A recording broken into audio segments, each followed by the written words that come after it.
Bienvenue dans cet épisode de Ruche et Lofer où il sera question de nos opinions et de la violence avec laquelle il nous arrive de les défendre.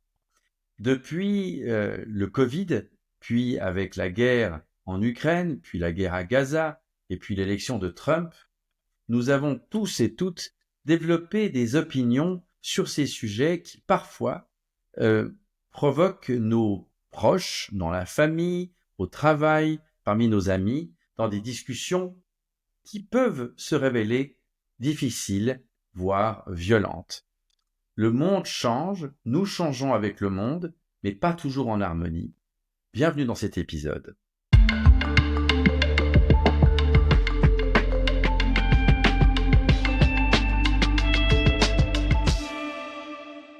Santé Jean-Daniel. Santé David. Voilà, je te fais santé ce soir depuis Belgrade où il a fait un magnifique 21 degrés dans un dimanche de mars absolument merveilleux. Et je voudrais commencer cette petite session du dimanche soir en rappelant un article du Figaro du lundi 14 février 1898. Wow. Dans ce numéro du Figaro 1898, il y avait un dessin du dessinateur de presse très connu qui s'appelait Caran d'Ache.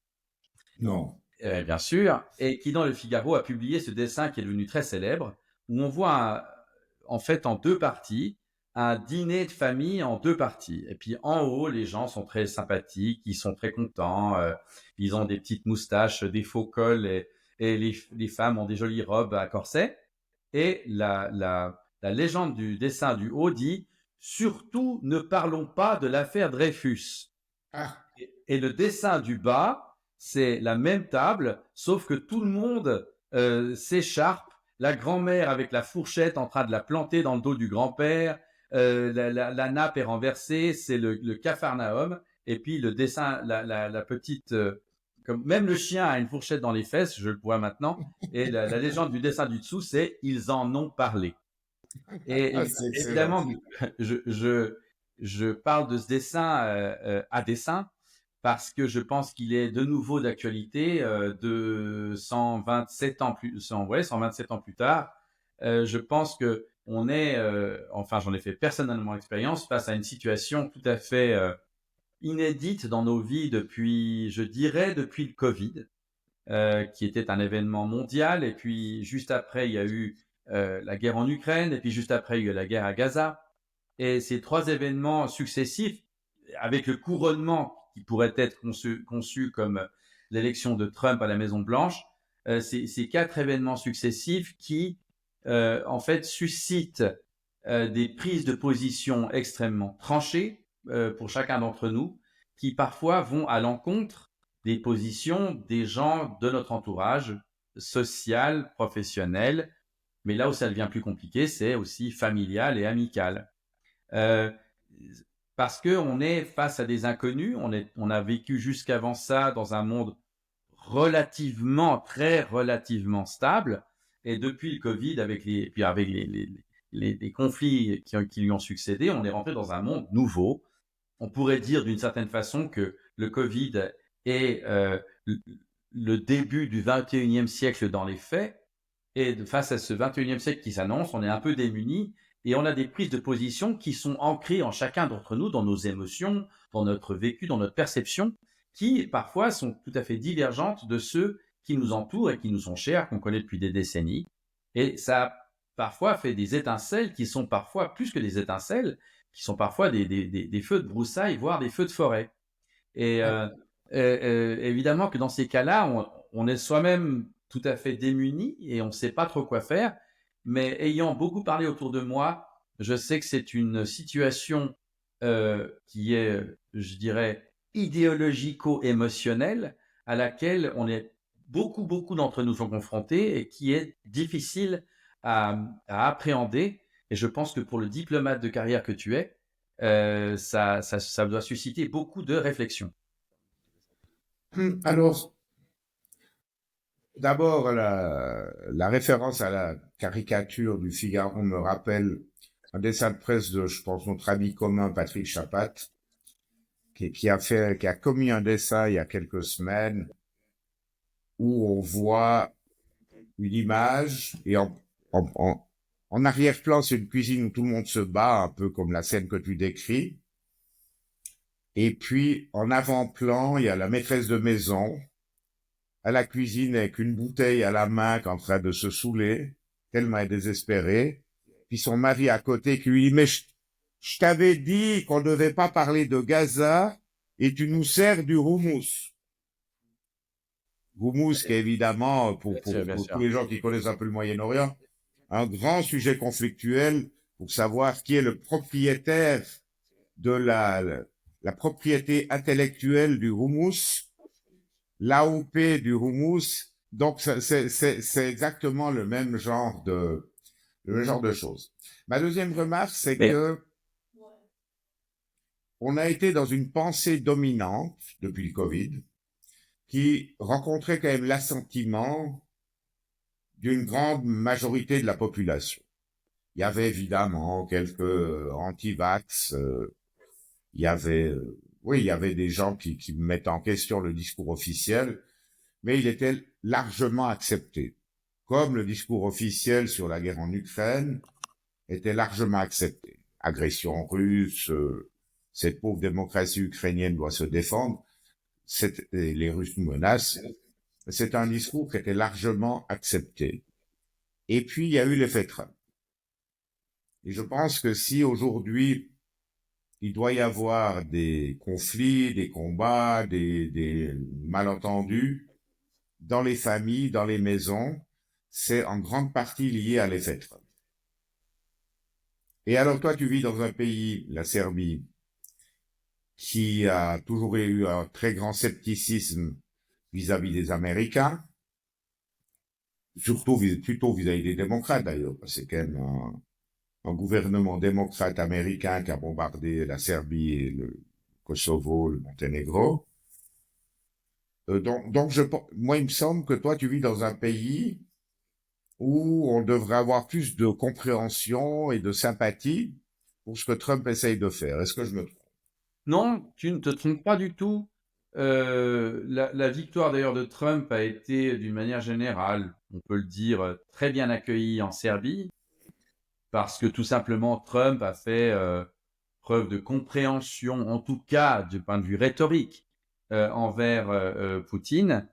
Et avant cela, dans sa première administration entre 2016 et 2020, il a montré un véritable intérêt pour la Serbie et le Kosovo, et il a d'ailleurs obtenu quelques résultats assez intéressants, notamment pour les Serbes et les Kosovars de devoir cesser de faire usage de tours de passe-passe hypocrites avec des plaques d'immatriculation et d'autres choses encore.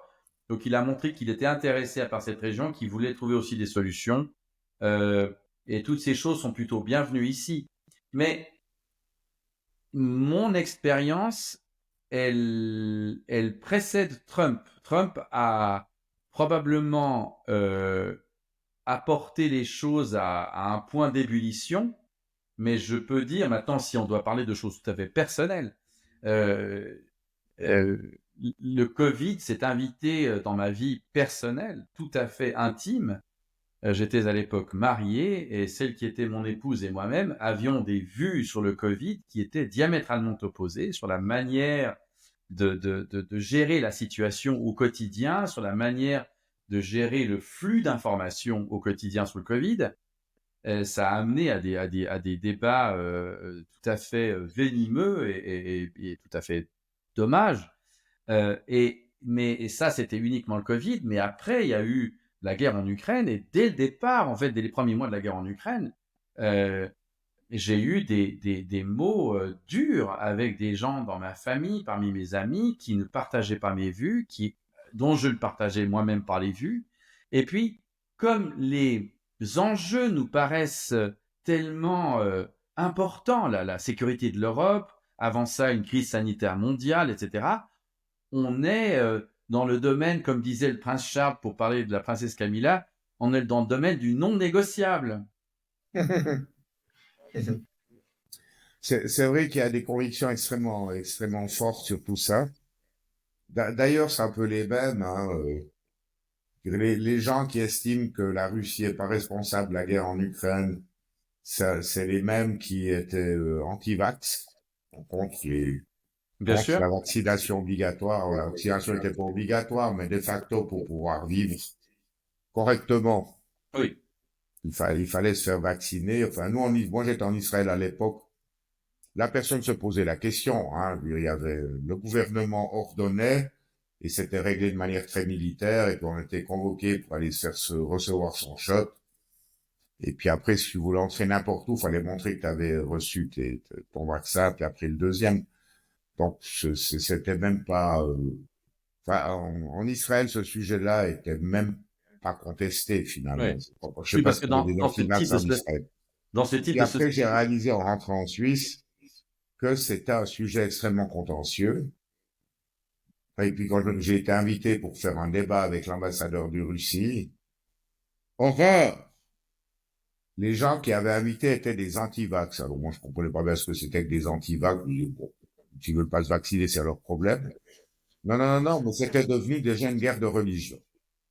Oui. Et le journal par excellence, qui est la Bible de tous les gens qui sont censés diriger la Suisse, ça s'appelle la Neue Zürcher Zeitung, a trouvé que le simple fait d'apparaître devant un groupe connu pour ses positions anti-vax, C'était, avec l'ambassadeur de Russie, c'était beaucoup trop. non, c'était déjà un anathème. Ouais. Et donc, voilà, ils m'ont attaqué, tout ça. Et en se pavanant comme le bien, eux, c'est le bien. Bien sûr. Et Bien puis, sûr. voilà, et la N77, c'est arroger le droit de dire le bien et le mal, quelque sorte, en Suisse. Ce sont les nouveaux Zwingli.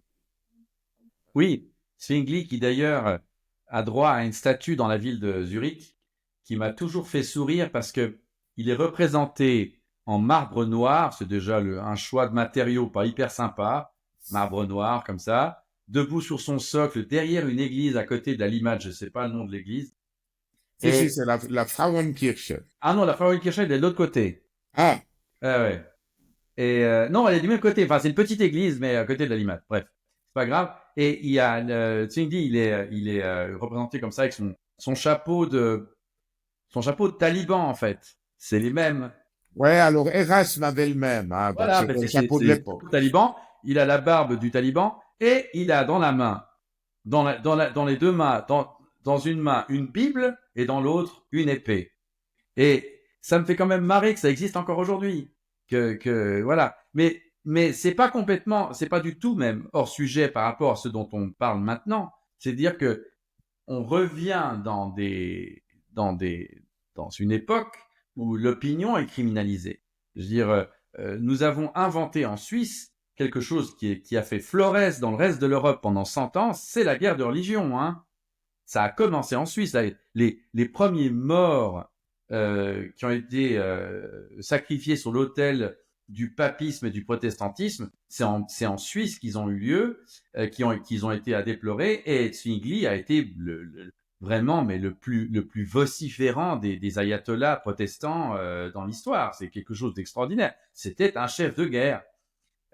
Et c'était une époque où effectivement avoir une certaine opinion n'était pas toléré. Je pense qu'on a vécu, nous, toi et moi, une enfance en Suisse d'une manière générale en Occident où les opinions étaient quand même très tolérées parce que on avait un monde qui fonctionnait.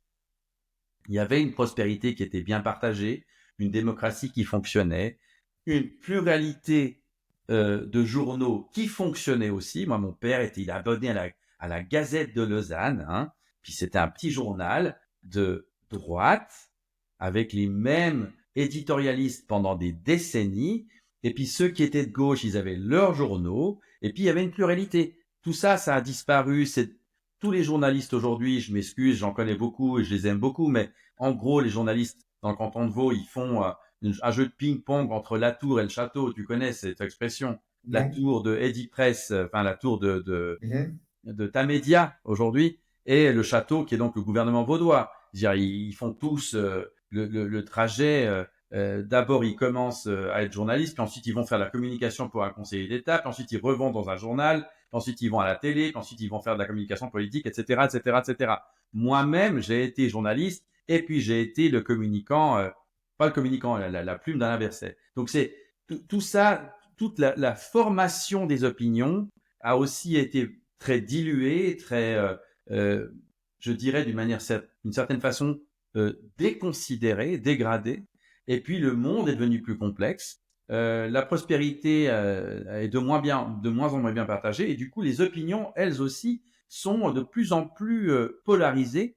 Et face à des événements d'un type nouveau et brutal, le Covid, les guerres, etc., nos opinions ne sont pas juste des opinions, c'est des marqueurs sociaux. Et si je dis à des amis à Paris des choses qui vont dans le sens d'un désir de compréhension du point de vue russe, comme tu avais dit l'autre jour, être un Poutine-Versteher, hein, un compreneur de Poutine. Mais c'est déjà criminel en fait, c'est déjà beaucoup trop. Euh, on n'a pas le droit de dire des choses comme ça. C'est perçu comme quelque chose qui est criminel en soi. Enfin, Oui, mais alors criminel. David, est-ce que tu trouves pas quand même que depuis que Trump est arrivé, il y a un électrochoc Trump, et donc du coup tout le monde est un peu perdu et se repositionne, parce que quand même cette espèce de consensus de Oui, pensée dominante qu'on avait, c'était, ben voilà, ça venait de Washington, c'était les think tanks, c'était l'administration Biden qui nous disait ce qu'on devait penser. Et puis ce qu'on devait penser, c'était que les Russes étaient des agresseurs, et puis que les Ukrainiens étaient des victimes, mais seulement des victimes, et puis que l'Occident arrive à leur secours. Ce qui était évidemment une manière d'oublier, hein, d'éviter de devoir répondre à la question, mais est-ce que c'était vraiment pas provoqué? Est-ce qu'il y avait vraiment pas eu des choses que l'OTAN a fait, que les Américains ont fait en Ukraine, qui dépassaient les lignes rouges fixées par les Russes, fixées ouvertement par les Russes? Donc on ne devait pas se poser ce genre de questions-là, on devait adhérer entièrement au narratif occidental qui était les Russes sont les méchants, les Ukrainiens sont les bons et on doit aider les bons pour battre les méchants. Et puis arrive Trump qui évidemment projette une conception complètement différente en disant moi l'Europe, j'ai pas besoin de m'en occuper le moins possible. Donc faisons la paix avec les Russes. Après les Européens se débrouilleront. Et puis moi je vais me concentrer sur l'Asie. Euh, et est-ce que ça n'a pas rebattu les cartes? Est-ce que ça n'a pas justement obligé beaucoup de gens dans des positions d'influence aussi à réfléchir différemment? c'est bien possible. Je pense que de mon point de vue, c'est un peu tôt parce que j'observe que même les gens qui étaient assez pro-Trump, on est quoi? On est le 9 mars. Donc il a pris le pouvoir il y a un mois et demi à peu près. Même les gens qui étaient assez enthousiastes de pro-Trump, je parle pas des États-Unis, je parle du point de vue européen. J'en vois beaucoup, j'en entends beaucoup qui sont quand même un petit peu hésitants, qui sont pas tout à fait certains d'être très contents désormais, parce que Trump envoie tellement de messages confondants. Voilà. Mais ça me paraît difficilement contestable d'affirmer que depuis l'arrivée de Trump, la, comment dire, l'espèce de doxa du wokisme, j'aime pas parler du mot wokisme. C'est quelque chose qui me déplaît. J'ai l'impression de mettre le bébé avec l'eau du bain. Je pense qu'il y a des choses très très bien dans le wokisme, même si c'est un mot stupide et qu'il y a énormément d'excès qui ont été commis dans le wokisme. Mais j'aime pas en parler parce que tout de suite on est de nouveau, on est marqué d'une certaine façon à gauche ou à droite. Et quand on dit qu'on n'aime pas le wokisme, on est un salaud, une espèce de salopard de conservateur machiste et raciste et colonialiste et cisgenre. Et puis si on dit qu'on aime bien, ben on est un ultra gauche avec des cheveux violets. Donc voilà, j'arrive pas à en fait, je regrette le temps de la nuance. Voilà. J'aime la nuance. J'aime qu'on puisse penser un petit peu des choses. Alors écoute, hier soir, j'ai eu une belle Voilà. expérience, David. J'étais à une espèce de petite fête là qu'on avait dans mon village. Et puis je me suis assis à une table où je connaissais deux personnes, puis il y avait quelques autres. Et puis je sais pas comment ils en arrivent à parler de Trump. Et puis évidemment, c'est dans la pensée dominante aujourd'hui. C'est de bon ton de dire Trump est fou, va faire toutes sortes de choses horribles. On va avoir un préjugé, une perception extrêmement négative de Trump. Et puis, moi, j'ai lancé un pavé dans la mare, je peux dire ça comme ça. Ah, après les avoir écoutés 5 minutes, j'ai dit, bah, je suis peut-être le seul ici qui suis pas d'accord du tout avec vous. Super. Donc, je sais pas si j'apparais, je pense, plutôt comme un homme de gauche que de droite auprès de ces Ouais. gens-là, même si j'ai jamais eu une étiquette politique. Mais je leur ai dit, bon, écoutez, Trump, regardez, Trump. Il est peut-être en train d'amener la fin d'une boucherie effroyable et inutile en Ukraine. Et puis, il y a un cessez-le-feu à Gaza qui, cas, continue de fonctionner. Et c'est Trump Oui, c'est lui qui a fait personnellement. le Ouais. cessez-le-feu. Il n'y aurait pas de cessez-le-feu s'il n'y avait pas eu Trump. Biden n'a pas été capable, Bien sûr. même si c'est lui qui avait imaginé la formule, Ouais. 3 étapes. Trump, il n'a pas eu les couilles, la testostérone pour mettre la pression sur Netanyahou pour qu'il accepte de mettre en œuvre ce cessez-le-feu. Trump l'a fait, et puis c'est un système qui, bon, ça marche plus ou moins. Donc finalement, si on regarde les deux grands dossiers de la politique mondiale qui intéresse l'Occident, parce qu'il n'y a pas que ça, hein, je veux dire. Oui, oui, oui. On pense pas à l'Afrique, mais il faudrait s'en soucier de ce qui se passe au Soudan ou au Congo, parce que c'est au moins aussi horrible que ce qui se passe à Gaza. Mais bon, c'est pas le propos. Le propos, c'est que on a des gens qui, voilà, qui sont dans la pensée dominante, et la pensée dominante, en tout cas, dans cette partie de l'Europe où je suis, en Suisse, c'est Trump est fou, Trump est un narcissique, enfin tout ça. Donc Oui, oui. plein de connotations négatives par rapport à ce personnage.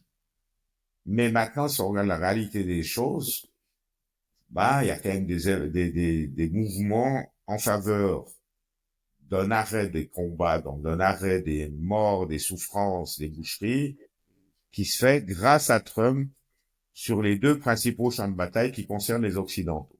C'est pas si mal quand même. Ouais. Et la réaction, quand j'ai expliqué ça, c'était ah mais on savait pas, Ouais. on nous a jamais dit, ah on n'avait jamais pensé à ça. Ouais. Alors quoi, est-ce qu'ils lisent pas assez d'informations? Est-ce qu'ils commettent l'erreur de s'informer uniquement via les médias, tu vois, les Oui, oui. publics? Est-ce qu'ils vont pas chercher sur les réseaux un peu plus? Ce que je comprendrais, hein, parce que c'est des milieux ouvriers, hein, c'est pas, on n'est pas dans des gens, dans des professeurs de relations internationales ou dans des think tanks, là. Oui, Et, mais alors, mais, mais ça montre bien, voilà, quel est le mood, quel est l'esprit. oui, mais alors, je pense que ce que tu viens de dire est très important. Tu parles des milieux sociaux. Je pense que la plus, maintenant, je vais dire une chose un peu méchante, mais j'ai pas d'autres mots en bouche. Mais la sclérose intellectuelle la plus importante que j'ai pu observer, elle est parmi les classes éduquées supérieures. J'adore que tu dises, Parce que je pense que cette classe est aujourd'hui celle qui a le plus à perdre d'un bouleversement du monde. C'est-à-dire, d'une manière générale, de l'irruption sur la scène politique de types comme Trump, c'est-à-dire des gens qui ne sont pas validés et tamponnés, estampillés, pur bœuf par le sérail, de conflits dans lesquels la supposée supériorité morale de l'Occident est mise à mal à Gaza et en Ukraine, tout d'un coup, le monde dans lequel ils ont grandi, dans lequel ils ont été éduqués, formés, vraiment mais massés comme du bœuf de Kobe toute leur vie, on leur dit, en fait, c'est tout à fait discutable votre position, c'est pas du tout évident. Et je pense qu'il est plus facile pour quelqu'un qui n'a pas forcément d'études supérieures d'être ouvert à ce qu'il entend et qui fait sens en fait, qui n'est pas complètement idiot et qui pourrait être vrai si c'était vérifié. Moi, je pense que les gens dont tu parles, là, toute cette espèce de classe dirigeante qu'on trouve dans les think tanks, dans les Ouais. universités, dans les milieux politiques aussi, c'est- finalement, c'est un peu quoi, c'est les zélotes, c'est les gens qui ont une espèce de mission, Les pharisiens. ou les pharisiens, voilà, Ouais. de reproduire le discours dominant Voilà. pour le répandre parmi les gens qui acceptent ou qui acceptent. Et puis ce discours-là, il est plus crédible avec Trump. Exactement. Et puis tout d'un coup, t'as Trump qui arrive, et puis c'est vraiment un facteur, je sais pas comment on dit disruptive en français. Ouais, des disrupteurs, ouais. Ouais, c'est pas disrupteur, Perturbateurs, perturbateurs. ouais, mais À un très haut perturbateur niveau. à Ah, 110, enfin, quand t'as voilà. un niveau qui bouscule complètement. Enfin, je veux dire, c'est le mec, il y a une partie d'échecs qui est en cours, puis c'est le mec qui arrive, qui balaye le jeu d'échecs, puis qui dit on va recommencer la partie, mais c'est moi qui décide quelles pièces je mets sur le jeu, puis quelle est la valeur des pièces. Voilà. Voilà, tout à fait. Donc on est Et dans un monde complètement différent. voilà. Et puis évidemment, la première réaction de la plupart des gens, c'est de dire mais il est fou. Ouais. Et puis après, on va devoir dire, j'espère hein, qu'il obtienne des résultats. Je sais rien, mais j'espère qu'il obtienne des résultats. Mais quand il aura obtenu des résultats, on va dire, ben, finalement, on va commencer à réfléchir différemment Moi, pour le personnage. c'était l'espoir que j'avais quand il a été élu la première fois. C'était de me dire, ce type, euh, je- bon, il est d'une vulgarité sans nom, etc., etc. Mais il n'est pas arrivé par hasard. Et si les classes dirigeantes de gauche et de droite font un peu leur boulot intellectuel, c'est-à-dire s'intéressent aux raisons qui ont fait que des gens se disent on va mettre notre argent sur ce type, alors il y a une chance pour que l'appareil politique, c'est-à-dire le système démocratique parlementaire d'une manière générale, puisse se réformer. Mais ce que j'ai pu observer, ce qu'on a tous pu observer pendant les 4 ans de la première administration de Trump, c'était une sclérose en accéléré de tous les milieux politiques, décideurs, économiques, de l'establishment en fait. Où au lieu de se dire ah peut-être qu'il faudrait qu'on se remette en question, c'était juste de dire tous les électeurs de Trump sont des racistes et des débiles. Trump est un fou dangereux, voilà. Et puis le résultat, 4 ans plus tard, il est de retour. Oui. On se souvient tous de la phrase Hillary Clinton qui a dit les électeurs de Trump sont les déplorables. Les déplorables. Mais cette attitude-là, elle a évidemment. Bon, là, en fait, on switch un tout petit peu, on shift un peu du débat de la difficulté de développer aujourd'hui des opinions dans une atmosphère pacifiée au débat qui, pour moi, est le débat en fait de la faillite de la gauche d'une manière générale ou des libéraux depuis 30 ans, quoi. Ouais, C'est-à-dire, alors bon, c'est lié, hein, Peut-être qu'en Suisse, on est un peu mieux barré qu'en c'est lié. France ou Les deux qu'en choses sont Allemagne. ouais. Parce qu'en Suisse, on a quand même encore un parti socialiste qui est très fort, Oui, qui a une direction forte, qui peut s'appuyer sur des syndicats avec le caudillo, des syndicats qui est vaudois comme toi, qui s'appelle Pierre-Yves Maillard, mhm, que la presse alémanique, quand même mis les romans, désigne comme le 8e conseiller fédéral. Donc je pense qu'en Suisse, on est un peu dans une logique différente. C'est juste que la gauche et la droite, sur les dossiers Trump, Ukraine, Gaza. C'est bonnet blanc, blanc bonnet, hein. Oui, j'étais dans un débat avec un conseiller national socialiste jurassien récemment. Et il a dit devant tout le monde, vous vous rendez compte, moi, j'étais contre l'interdiction du Hamas ou la criminalisation du Hamas. La Suisse est en train de faire quelque chose qu'ils n'ont jamais fait avant. C'est une loi spéciale pour dire que le Hamas est une organisation terroriste. Pourquoi? Parce que notre Parlement et puis notre ministre des Affaires étrangères sont complètement dans la main du gouvernement israélien.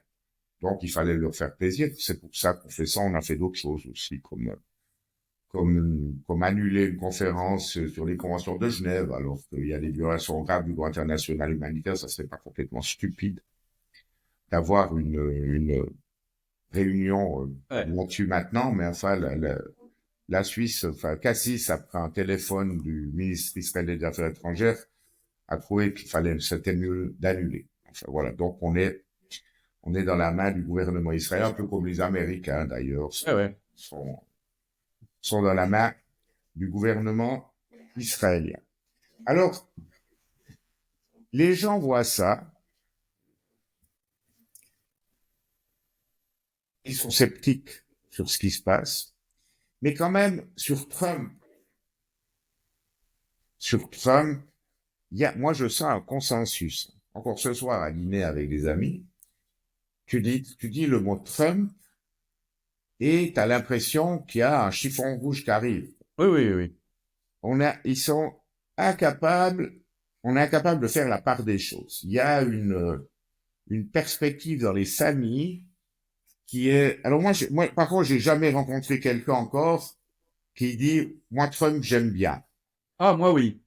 Bon, c'est Et en normal. Serbie, je pense que c'est plus facile. Oui, c'est vrai. Mais j'ai rencontré des gens en Suisse et en France qui, sans être fans, admettent que, voilà. Mais c'est aussi des gens qui avaient pris l'administration Biden en détestation telle que c'était tout sauf la continuation de ça, quoi. Donc Ouais. c'est pas vraiment un plébiscite pour Trump. Ouais, alors moi je pense que finalement on retrouve un peu les lignes de division sur cette question-là qu'on avait retrouvées sur le Covid ou sur l'Ukraine et la Russie.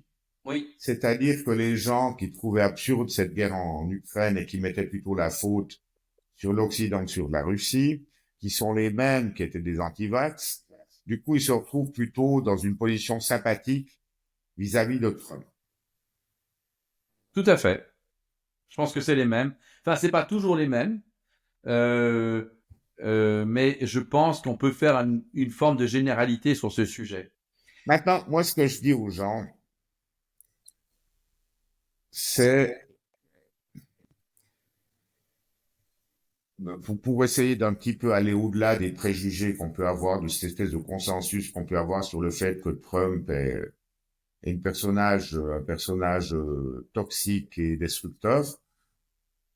Moi, je leur dis, essayons de faire la part des choses entre la rhétorique et l'action.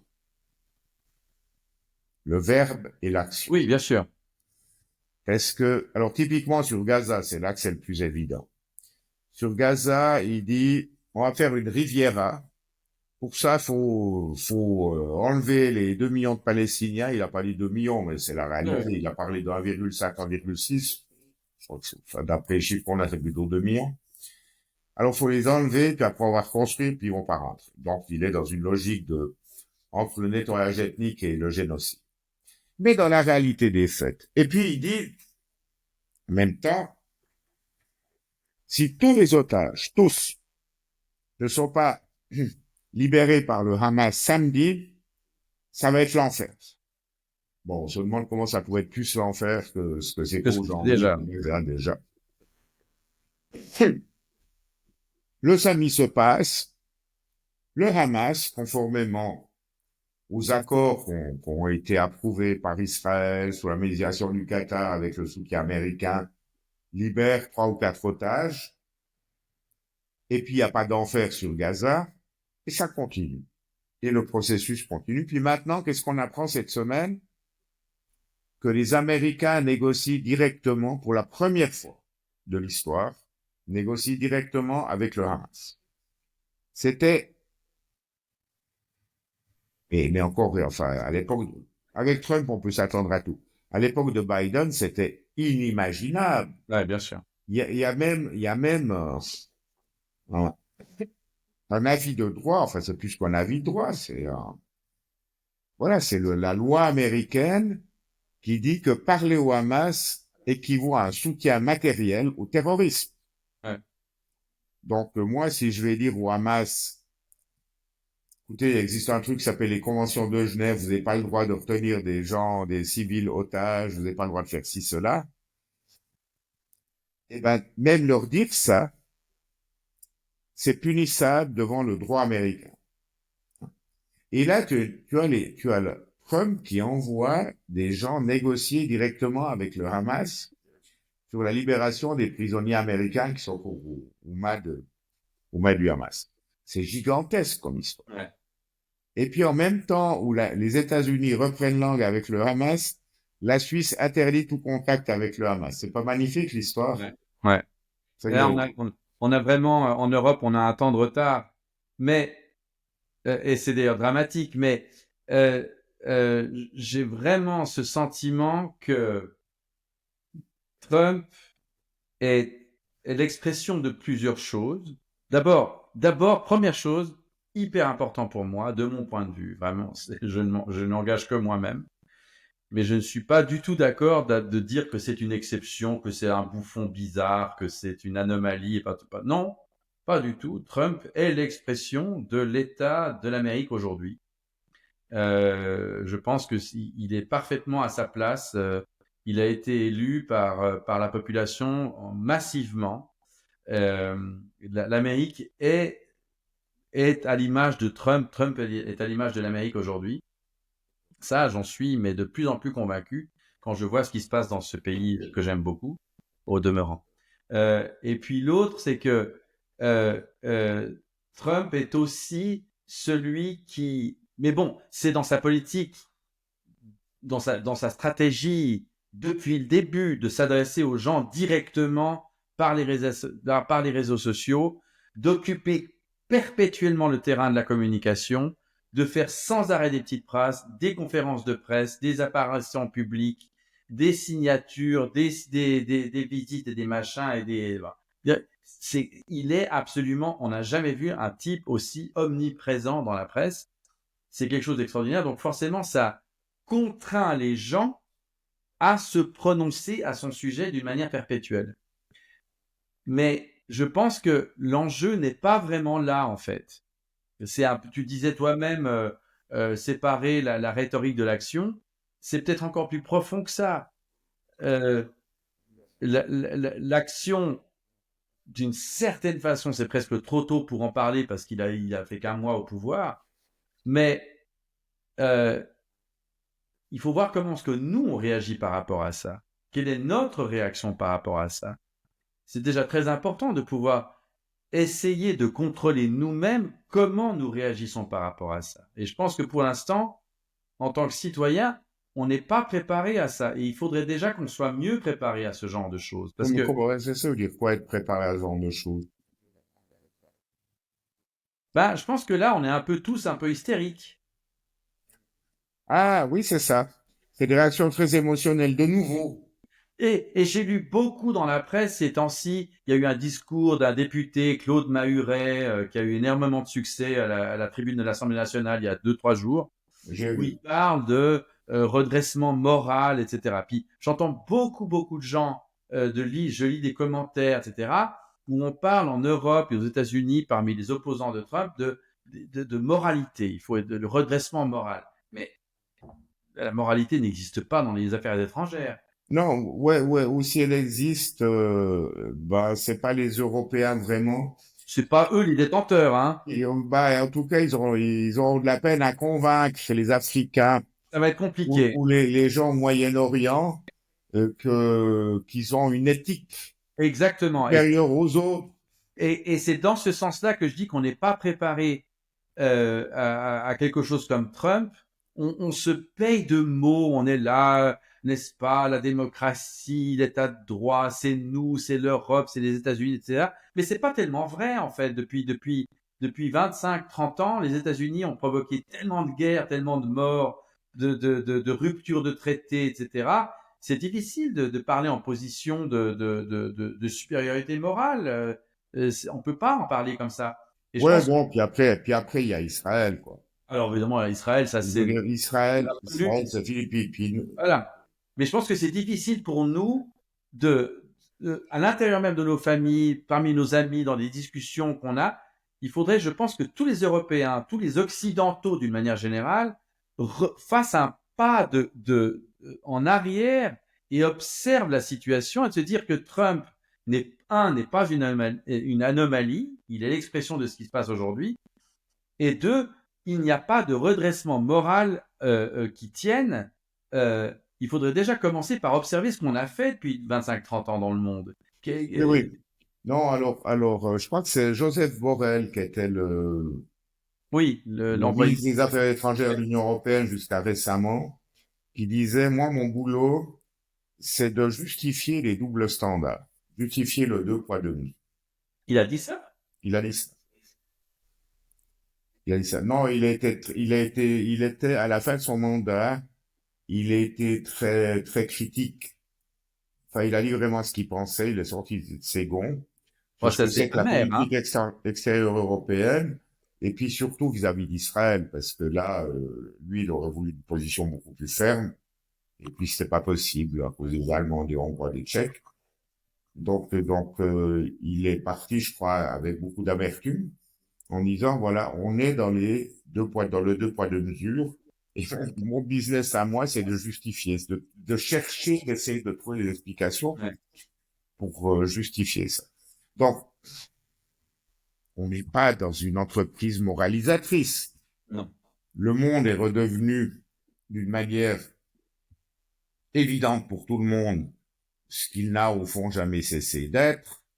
C'est une espèce de jungle où les décisions se prennent en fonction des rapports de force. Et pour Trump, c'est clair. Ça Oui. me choque, parce qu'on Oui. croyait qu'il y avait quelque chose qui Oui. s'appelait le droit ou la Ouais. morale Mais ou des en fait, choses, juste des choses fausses. Et Trump, il arrive avec quelque chose qui est purement basé sur les rapports de force. Mais c'est pas nouveau. non. Je veux dire, c'est pas nouveau. Je lisais un article aujourd'hui qui disait que, voilà, le monde est régi par les rapports de force. On le sait depuis 2014. Ah ouais. On parlait de l'Ukraine, de la Russie, puis surtout comment les Russes sont intervenus au profit de la population russophone d'Ukraine. Et moi, j'aurais eu envie de dire à ce chroniqueur, pour moi, le moment où il y a eu une rupture entre la perspective d'un monde régi par le droit et la perspective d'un monde régi par la force, c'est l'invasion de l'Irak en 2000. C'est, Encore le Kosovo, il y a des justifications, ouais, ouais, on peut raisonner, ouais. on peut discuter. Mais l'Irak, c'est sans appel. Ouais, c'est sans appel. Il y a juste zéro justification juridique. C'était une pure guerre d'agression et de conquête.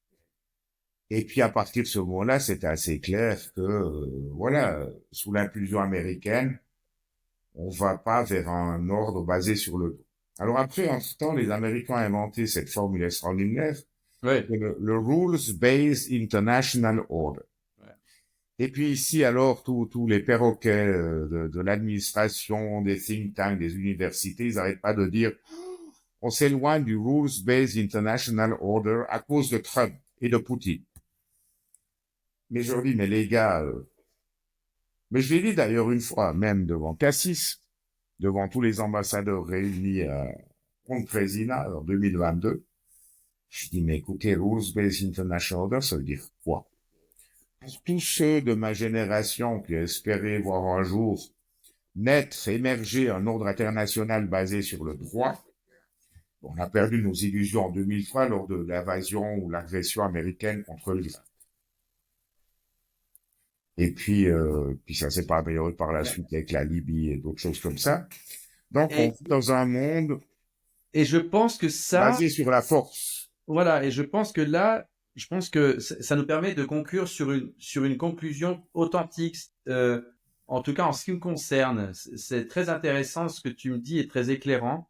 C'est-à-dire que je pense que les problèmes qu'on a à gérer ces questions importantes euh, à l'intérieur de nos familles, dans nos cercles sociaux, pourquoi est-ce que ça amène tellement de violence parfois? Moi, j'ai pu vraiment, dans les quelques mois qui viennent de passer, j'ai eu parfois des moments très difficiles avec des amis très proches, avec des membres de ma famille, sur la question de l'Ukraine, sur la question de Gaza, sur la question du Covid avant ça, etc.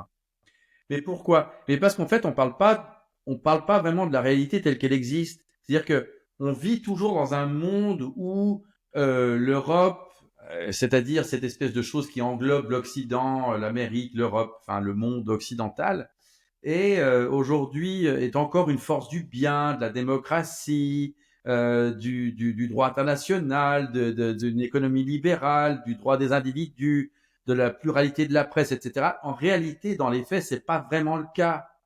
On peut pas dire qu'on vit dans une dystopie dictatoriale, mais tu le dis toi-même, et je suis entièrement de ton avis. Depuis l'invasion de l'Irak, c'est très difficile de parler de l'Occident et des États-Unis a fortiori comme d'une force du bien. C'est très contestable. Enfin, moi, je trouve extrêmement dangereux de, de diviser le monde selon les critères judéo-chrétiens du bien et du mal. Mais bien sûr. Et je pense que c'est franchement mieux d'en venir, si on veut comprendre ce qui se passe vraiment aujourd'hui, c'est mieux d'en venir au paganisme et de redécouvrir, par exemple, certains dieux, certaines déesses grecques, Ouais. notamment Rubris. Voilà. Ou même au règne animal qui ne connaît pas le bien et le mal. Le règne animal, il agit selon la nécessité. On mange ou on est mangé. Voilà. Hein. Et les affaires internationales, c'est un peu comme ça. Mais je pense que la violence de nos réactions aujourd'hui, elles proviennent aussi beaucoup du fait que nous évoluons en Occident dans un monde qui n'est plus. C'est, ce monde des années 70, 80, 90, ben, en fait, il a plus vraiment de... Oui. Et voilà, mon mot de la fin, Ouais. c'est il faut qu'on installe un nouveau logiciel. Ouais. Dans, dans l'organisation de la politique et dans la poursuite du bien commun. Mais d'abord dans la pensée. Dans la pensée, ouais. D'abord dans la pensée, parce que pendant trop longtemps, on a eu l'indolence ou la paresse de se reposer sur la pensée essentiellement américaine, où là, il y a beaucoup plus, en fait, de liberté de penser que chez nous. Et puis, pour nous, c'était beaucoup plus facile de simplement plaquer les concepts qui nous venaient d'Amérique. Sur Eh qu'est-ce ben, qui est bien, qu'est-ce qui est mal et tout ça. Et là, le défi pour des pays comme la Suisse, mais pour tous les pays européens, c'est de redécouvrir une pensée nationale, une pensée indépendante. oui. C'est Donc, un c'est beau ça une projet. logiciel. C'est un beau projet qui prend naissance et qui fleurira chez Ruche et Lofer. Espérons. À très Allez, bientôt et allez, santé et bonne santé. soirée. Bah, Salut santé. Jean-Daniel. C'était un épisode du podcast Ruche et Lofer.